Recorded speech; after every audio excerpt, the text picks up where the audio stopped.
단문 50원, 장문 100원, 정보 영역 부과되는 문자 메시지 샵 1212로도 의견 보내주시고 또 저희 CBS 레인보우 그리고 카카오톡으로도 참여하실 수가 있겠습니다. 자, 내일 탄핵 어떤 결과 나올지 또 탄핵 심판의 이 평의, 평결 이런 건 또 어떤 의미들이 있는 것인지 지금 공부 먼저 하겠습니다. 서강대학교 법학전문대학원의 임지봉 교수 어서 오십시오. 안녕하세요. 네. 선고일을 어제 예고한 거잖아요. 그렇습니다. 내일 모레 하겠다 이렇게. 예. 선고일을 예고한다는 것의 의미는 이미 결론이 났다는 거죠. 결론은 안 났을 수도 있습니다. 그래요? 예. 최종 표결은 선고 당일날 아침에 할 수도 있습니다. 그럼 평의라는 걸 지금까지 이제 탄핵 심판 재판 쭉 20차례 동안 한 후에 네. 재판관들이 평의라는 걸 쭉 열어왔잖아요. 맞습니다. 평의는 뭐고 평결은 뭡니까? 예. 그 공개 변론 그걸 끝내고 나서 재판관들이 이제 그 모여서 이 공개 변론에서 들은 증언이라든지 예. 여러 가지 수사 기록 같은 증거들에 예. 근거해서 자신의 입장을 밝힙니다. 그래서 기각이다, 인용이다. 자신의 입장을 밝히고 그 이유를 이야기합니다. 예. 그러고 나서 그 자신의 입장을 그렇게 세운 근거에 대해서 이제 예. 다른 재판관들이 돌아가면서 이제 이야기를 하는 거고요. 예. 그 과정이 바로 평의입니다. 평의는 그래서 자기의 입장을 밝히고 그 근거를 밝히면서 결국은 다른 재판관들과 의견이 다를 때 예. 다른 재판관을 설득하는 과정이 평의라고 보시면 되겠습니다. 그러니까 최초 평의 때부터 이미 기각은 몇 명, 인용은 몇 명 이런 게 드러나겠네요. 그렇습니다. 예. 근데 그게 계속 바뀌어요? 그러니까 그걸 바뀌게 하기 위해서 평의를 하는 거죠, 사실. 아, 그래요. 예. 매일매일 만나는 게. 예. 그래서 평의를 하고 평결이라는 것은 만약에 평의 결과 재판관들 8분의 의견이 다 기각이면 기각, 인용이면 인용으로 모아지면 네. 이제 평결을 할 필요가 없죠. 그렇죠. 만장일치니까요. 예. 근데 만약에 끝까지 모아지지 않는 것 같다. 그러면 평결이라는 일종의 표결을 하는 겁니다. 투표 같이. 그렇습니다. 네. 그거는 선고일 아침에 할 수도 있다. 그렇습니다. 지금 했는지 안 했는지는 모르는 거죠. 모릅니다. 예. 그러면 그 선고문은 언제 써요, 그러면? 이미 결정문은 완성돼 있습니다. 어느 쪽으로요? 그러니까 둘 다 있습니다. 아, 인용 쪽과 기각 쪽에 결정문을 써놓고. 그렇습니다. 예. 그리고 심지어는 각하 결정문도 있습니다. 예, 세 가지 결정문을 써놓고. 예.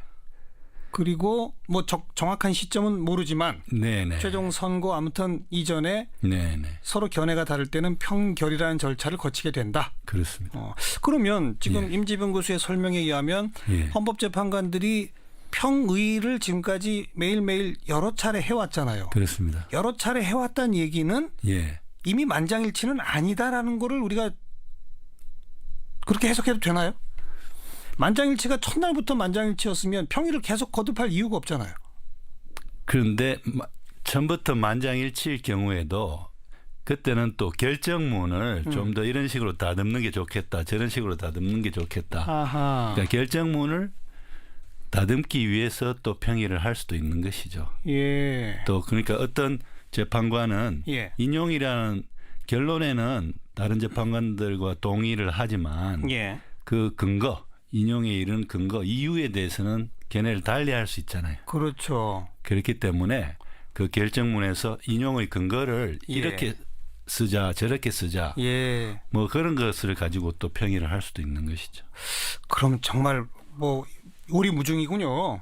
평의를 여러 번 했다는 것만 가지고 만장일치가 아니다라고 해석해도 안 되는 거고. 그렇습니다. 만장일치인데도 평의를 계속할 수 있는 거고. 그렇습니다. 서로 견해를 달리해서 서로 설득하는 과정을 여러 번 거쳤을 수도 있는 거고. 그렇습니다. 지금 이 시각 평결을 했는지 안 했는지도 모르는 거고. 모르는데 아마 헌재에서는 그날 선고일 당일날 아침에 표결을 할 것이다 이런 이야기들이 좀 나온 것으로 알고 있습니다. 네. 그럼 그 헌재에서 당일날 아침에 평결을 할 것이다라고 하는 얘기가 나왔다는 것은 만장일치 아니란 뜻이죠. 그렇죠. 예. 만약에 예. 끝까지 만장일치가 안 되면 평결로 이제 그걸 확정 짓겠다는 거죠. 네. 좋습니다. 아무튼 헌재에서 그런 얘기가 나온 것으로 알고 있다는 거지 확인된 바는 아니죠, 그것도? 그렇습니다. 좋습니다. 그리고 지금 이제 헌법재판소법이 바뀌어가지고 헌재 재판관 지금 8명, 한 명 한 명이 전부 다 어떤 의견을 냈는지를 공개하도록 되어 있지 않습니까? 그렇습니다. 과거에는 그 반대 의견의 경우 예. 반대 의견을 굳이 따로 의견을 결정문에 적고 그다음에 반대 의견 그 반대 의견을 누가 냈는지 이름을 적을 필요가 없었습니다. 예. 그걸 강제하는 헌법재판소법 조항이 없었거든요. 예. 그래서 사실은 지난 노무현 대통령 탄핵 결정 때 네.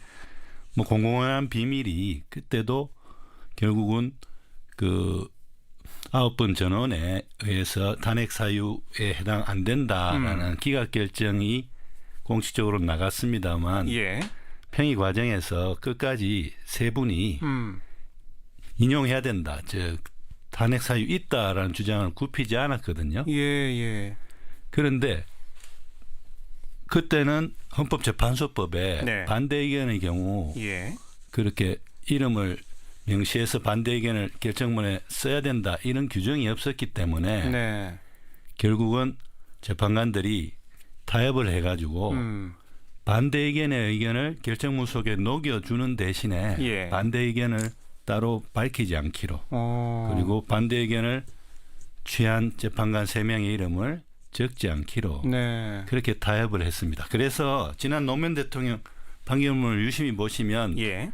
논리의 구조가 그러니까 반대 의견을 즉 인용의 반대 의견을 기각 의견 안에 녹여넣은 것이죠. 그래서 네. 전체적인 구조가 그러니까 이러이러한 논리로 탄핵해야 한다는 주장도 있었으나 뭐 이런 식으로 아니 그것보다도 예. 예를 들어서 그 인용 의견은 그러니까 노무현 대통령이 열린우리당을 국민들이 지지해 줬으면 좋겠다 기자간담회에서 한 말을 근거로 선거법 구조에 공무원의 선거 중립 의무 규정을 위반했다. 네네. 법률 위반이다. 그렇죠. 또 그에 대해서 선관위가 대통령에 대해서 경고 결정을 하니까 예. 대통령이 또 선관위에 그 결정을 폄훼하는 발언을 했다. 네. 헌법상 대통령은 타 헌법기관을 존중할 의무가 있는데 그 헌법상의 의무도 위반했다. 네. 즉 대통령의 직무집행 행위가 헌법이나 법률을 위반했다. 그건 인정한다. 그 부분이 저는 예. 그 당시 3명의 인용 의견의 핵심 주장 내용이었다는 것이죠. 네. 그런데 그걸 녹이면서 그런데 그렇게 헌법 법률 위반 행위가 있긴 한데 이것을 국민의 직접 선거로 뽑은 대통령을 파면시킬 정도로 중대한 위헌 위법은 아니다. 그렇죠. 라고 하면서 예. 결과적으로는 다수 6인의 의견인 예. 기각 의견으로 나오게 된 것입니다. 예. 그런데 그 이후에 헌법재판소 안팎에서 반대 의견은 왜 떳떳하게 못 밝히냐. 네. 반대 의견 밝히게 해야 된다 이런 논의들이 많아서 그 후에 헌법재판소법이 개정이 돼서 이제는 반대 의견이 있으면 반드시 이름과 함께 그 의견을 밝히게 돼 있습니다. 네. 그렇기 때문에 저는 그 이유 때문에라도 내일 저는 반대 의견이 안 나오리라고 봅니다. 만장일치가 될 거라고 본다? 예. 왜요? 왜냐하면 반대 의견을 이름을 걸고 쓸 때는 예. 그게 굉장히 큰 심리적 압박을 줄 거라는 거죠. 부담을 느낄 거라는 거죠. 그래서 다수 의견으로 그냥 자기의 입장을 바꿀 것이다. 소수 그렇죠. 의견을 갖고 있던 사람도 그렇죠. 설득당하는 거죠. 설득당하는 쪽이다. 그리고 예. 무엇보다도 지금 이처럼 정치적으로 민감한 사건들 네. 그리고 지금도 사실상 그 대통령 지지 세력들은 계속 기각을 주장하고 있고 그죠? 그렇죠. 심지어 재판관들에 대한 위협적인 발언도 서슴지 예. 않고 있는 예. 이런 격앙된 분위기 속에서 만약에 기각이 소수 의견으로 나가고 인용이 이 다수 다수 의견으로 나가서 결국은 법정 의견은 인용 의견이 되는 식으로 결정이 난다면 네. 대통령을 지지하는 일부 국민들은 계속 그 소수 의견에 기대서 헌법재판소 다수 의견, 즉 법정 의견을 계속해서 시비 삼고 흔들기를 할 것이란 말이죠. 예, 예. 근데 헌법재판이란 것은 그 재판을 통해서 국민을 통합하는 기능을 가집니다. 그렇죠. 어떤 최종적 결론을 내리는 거니까. 그렇죠. 예. 그런데 이러한 정치적으로 민감한 사건들에서는 헌법재판이 국민 통합 기능을 제대로 행하기 위해서 따라서 소수 의견을 안 내고 아하. 서로 재판관들끼리 웬만하면 합의를 봐서 네. 만장일치의 결정을 내리는 그러한 지혜로운 선택을 한 경우가 많이 있습니다. 네. 외국에도 많이 있고요. 이번에도 그럴 가능성이 있다. 저는 그렇게 봅니다. 그럼 내일 아침에 평결 안 해도 되는 거 아닌가요? 그렇죠. 평결 직전에 예. 그러니까 만약에 지금 소수 의견이 있다면 내일 아침에 네. 우리 그 단일 의견으로 가자, 예, 만장일치로 가자 하면서 설득을 해가지고 예, 예. 설득이 되면 표결을 안 하고 그냥 만장일치의 인용 결정으로 결정 선고를 할 수도 있다는 것이죠. 네. 그 탄핵에 반대하시는 분들이 이건 절차적으로 너무 문제가 많기 때문에 각하되는 게 옳다라고 주장하면서 제가 아까 일부 시간에도 인터뷰한 내용에서도 몇 가지를 지적을 하던데 네. 거기에 따라 이제 반론도 제가 조금 했습니다마는 네. 임지빈 교수께 법률적 쟁점이니까 하나씩 물어볼게요. 네네. 국회가 13개 항목을 한꺼번에 표결한 거 네. 이거 위헌이다라는 주장 어떻게 보세요? 위헌 아닙니다. 예. 그거는 13개 각각에 대해서 표결할 수도 있고 13개를 다 묶어서 한 번에 표결할 수도 있습니다. 네. 국회법 등에는 그냥 탄핵소추 사유에 대해서 표결한다라고만 돼 있지 음흠. 그 소추 사유 하나하나에 대해서 표결해야 된다거나 네. 아니면 뭐 뭉뚱그려서 한 번에 할 수 있다거나 이런 규정은 없습니다. 규정이 아예 없어요. 그렇습니다. 그리고 이거를 하나하나의 쟁점에 대해서 표결할 건지 아니면 뭉뚱그려서 한 번에 표결할 것인지는 그야말로 따라서 국회의 자율권에 속하는 사안입니다. 예. 예. 그리고 심지어 전번에 노무현 대통령 때도 탄핵 소추할 때 노무현 대통령 아까 말씀드린 선거법 구조의 공무원의 선거 중립 의무 규정 위반, 네. 그 다음에 최도술시 등 그 측근 비리, 그 다음에 경제 파탄, 이게 탄핵 사유가 3가지였거든요. 하나하나 표결 안 했어요. 그때도 한 번에 예. 표결했습니다. 뭉뚱그렸어요. 예. 그런 전례도 있고 그에 대해서 지난 노무현 대통령 탄핵 결정에서 헌법재판소가 전혀 그걸 뭐 문제 삼지 않았거든요. 알겠습니다. 예. 소추안을 중간에 국회 소추위원단이 변경했다. 그 변경된 것을 다시 국회에서 표결했어야 맞는다. 이런 주장은요. 예, 그것도 옳지 않습니다. 그러니까 원래는 국회가 탄핵소추서에 적은 탄핵소추 사유는 13개입니다. 예. 그걸 사실은 헌법재판소가 준비기일에서 13개는 너무 많으니까 쟁점으로는 네. 이 비슷한 상관이 있는 사항들 쟁점들끼리 묶어서 5개의 쟁점으로 묶어낸 것이죠. 예, 예. 그랬는데 그러다 보니까 처음에는 뇌물수수로 인한 뭐 K재단, 미르재단 등의 출연금을 강요해서 제3자 뇌물수수 혹은 예. 뇌물수수 예. 등이 이제 형법상의 형법 위반의 뇌물수수로 해서 5번째 항에 있었는데요. 그 중에서 그 뇌물수수 K재단, 미르재단의 출연금 강요한 거를 5번째 묶음에서 2번째 묶음으로 이동시킨 것 뿐입니다. 위치 변경? 그렇습니다. 어. 그리고 그렇게 5가지로 묶은 거는 국회가 아닙니다. 헌법재판소입니다. 아, 그래요. 예, 예. 그렇기 때문에 그 국회에서 소추 의결한 거하고 달라진 사항은 없는 것이죠. 네, 네. 쉽게 말씀드려서 일종의 목차 밑에 세부 항목을 위치 조정을 한 정도. 그리고 위치 조정을 사실상 해달라고 헌재 측에서 요청한 거고. 그렇습니다. 거기에 응한 것이기 때문에 예, 다시 표결할 전혀 이유가 없다. 그렇습니다. 네, 네. 또 계속해서 언급하는 게 헌재는 9명이 재판하도록 돼 있는데 8명이 한 것은 이것도 위헌이다. 예, 그리고 이 헌재가 9명이 그러니까 9명이 아닌 8명이나 7명이 재판해서는 안 된다라고 하는 의견을 이정미 현 권한대행이 했었다. 이런 주장을 펴거든요. 그거 어떻게 생각하십니까? 예, 그것도 옳지 않은 주장입니다. 물론 헌법에 보면 헌법재판소는 9명의 헌법재판관으로 구성한다라고 돼 있습니다. 돼 있죠. 구성은 그래 9명입니다. 예. 그런데 지금 법적으로 문제되는 것은 그러면 9명 중에 몇 명 이상이 결정에 참여를 해야 그 결정이 효력을 가지느냐. 그렇죠. 그렇죠. 그것이 문제 아니겠습니까? 예. 예. 그것을 헌법재판소법에서는 심리정족수로 해가지고 네.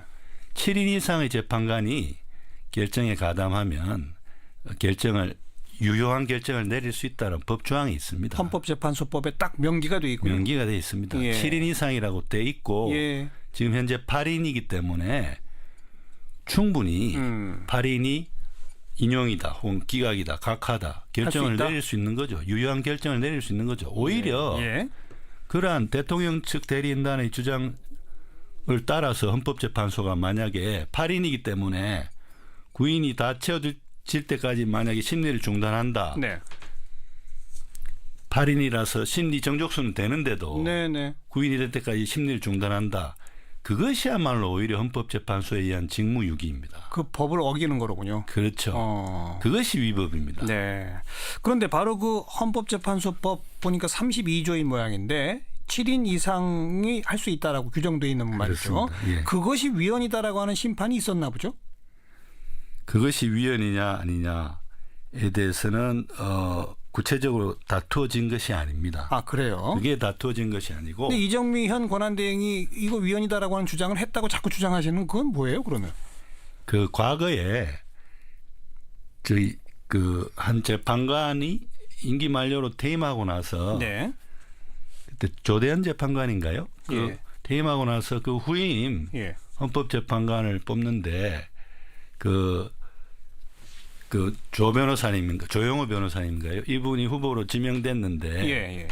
기억하실지 모르겠습니다만 국회 청문회 과정에서 뭐 여러 가지 뭐 발언을 했는데 예. 그에 대해서 예. 뭐 반공의식이 없다 뭐 예. 이런 식으로 예, 맞아요. 돼서 이분이 임명을 못 받았거든요. 그런 경우 그래서 있었습니다. 그 상태가 굉장히 오래 갔습니다. 맞아요. 그래서 공백 기간이 길었죠. 1년 이상 갔습니다. 예. 그래서 이정미 재판관이 그때도 다수 의견, 법정 의견은 합헌으로 나오는데 이정미 재판관이 위헌이라고 한 부분은요. 네. 헌법재판소 재판관을 공백 상태로 이렇게 1년 이상 네. 두는 거 이 자체는 위헌성이 있다라고 지적한 겁니다. 그 말 한 거예요? 그 말 한 겁니다. 그러니까 예. 전혀 상황도 다른 거를 가지고 네, 네. 여기에 뭐 자기들 각하 주장의 근거로 끌어들이고 있는 것이죠. 예. 정말 그 얘기만 들으면 7명 이상이 하면 된다라고 하는 것 자체가 위헌이라고 해서 헌법재판소에서 본격적으로 다투어진 것처럼 들리고 거기에 소수 의견을 이정미 재판관이 낸 것처럼 들리는데 우선 다투어진 바도 없고 이정미 재판관이 그런 얘기를 한 것도 아니었다. 그렇습니다. 아, 이것도 일종의 가짜 뉴스였군요. 그러니까. 네. 뭐 그렇게 볼 수 있겠죠. 그러니까 장기간에 1년 넘는 장기간의 공백 예. 상태를 초래한 것은 위헌의 소지가 있다라고 소수 의견에서 그것도요. 네, 네. 이정미 재판관이 밝힌 데 불과합니다. 네. 자, 인용, 기각, 각하 셋 중에 하나죠, 결국? 그렇습니다. 각하의 가능성은 일단 없다고 보시는 거죠, 임지범 교수는? 저는 없다고 봅니다. 이유는요? 각하라는 의견을 재판관이 낼 때 그 근거가 될 수 있는 게 없지 않습니까? 예, 예, 예. 방금 말씀드린 대로 지금 대통령 측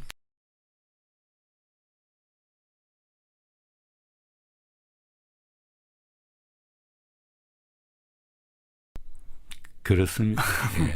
그러니까 심리가 훨씬 더 짧아졌겠죠. 그렇죠. 20차례까지 이렇게 뭐 재판도 하고 이럴 이유가 없는 거 아닙니까? 그렇죠. 예. 뭐 그 내용 심사로 들어갈 필요가 없지 않습니까? 그러니까요. 형식적 요건 자체가 갖춰지지 않기 때문에 예. 신속하게 각하 결정을 내렸겠죠. 네. 각하의 가능성은 일단 그럼 법률적으로 봐서 또 재판 진행된 모양새로 봐서 없다. 그렇습니다. 인용 아니면 기각이다. 그죠? 둘 중에 하나입니다. 예. 어느 쪽이라고 보세요? 저는 인용이라고 봅니다. 네. 왜요? 예. 근거는요? 예. 헌법 65조 1항에는요. 탄핵 사유로서 대통령 등의 직무집행의 행위가 헌법이나 법률을 위배한 때라고 돼 있고요. 예. 지난 노무현 대통령 탄핵 결정에서 헌법재판소는 그냥 직무집행행위가 헌법이나 법률을 위배한 정도로는 안 되고 예. 국민의 직접 선거로 뽑은 대통령을 파면할 정도로 예. 중대한 위헌 위법 행위일 경우에만 대통령을 탄핵할 수 있다라는, 즉 위헌 위법 행위의 중대성을 네, 헌법에는 없는데 헌법재판소 결정이 판례로서 남겼죠. 중대성을 탄핵의 중요한 기준으로 제시를 했습니다. 예. 그리고 바로 그 노무현 대통령 탄핵 결정문에서 헌법재판소는 그러면 무엇이 대통령을 탄핵에 이르게 할 정도로, 파면에 이르게 할 정도로 중대한 위헌 위법 행위냐와 네. 관련해서 5가지 예를 들었습니다. 중대성의 기준. 그렇습니다. 네. 대통령 파면을 초래하는 대통령 탄핵 인용 결정의 그 중대성의 기준, 네. 위헌 위법 행위의 중대성의 기준으로 예를 들었는데 예. 그중에 대표적인 예가 대통령의 그 행위가 네. 선거를 통해 국민이 대통령에게 부여한 신임을 임기 중에 박탈할 정도로 예. 대통령이 국민의 신임을 배신한 경우가 네. 바로 중대한 위헌 위법 행위를 해서 예. 탄핵 인용을 할 경우라고 분명히 예를 들었습니다. 예. 많은 국민들은 또 8분의 헌법재판관들도 다 이번 사안이야말로 정말 대통령이 선거를 통해 국민들이 대통령에게 부여한 신임을 알겠어요.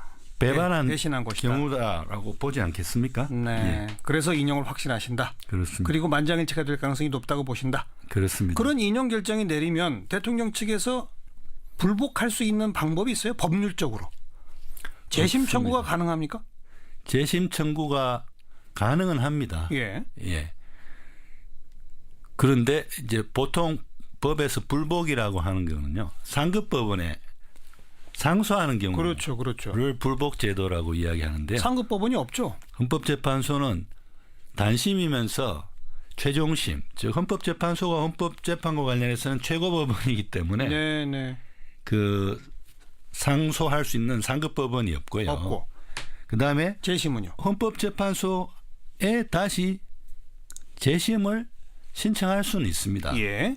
그런데 헌법재판소가 지난 통합진보당 해산 결정에 대해서도 재심 신청이 들어갔거든요. 예.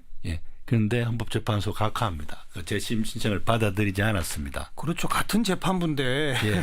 한 번 그렇죠. 결정된 거를 재심해 왔다고 뭐 다시 하겠어요? 그렇죠.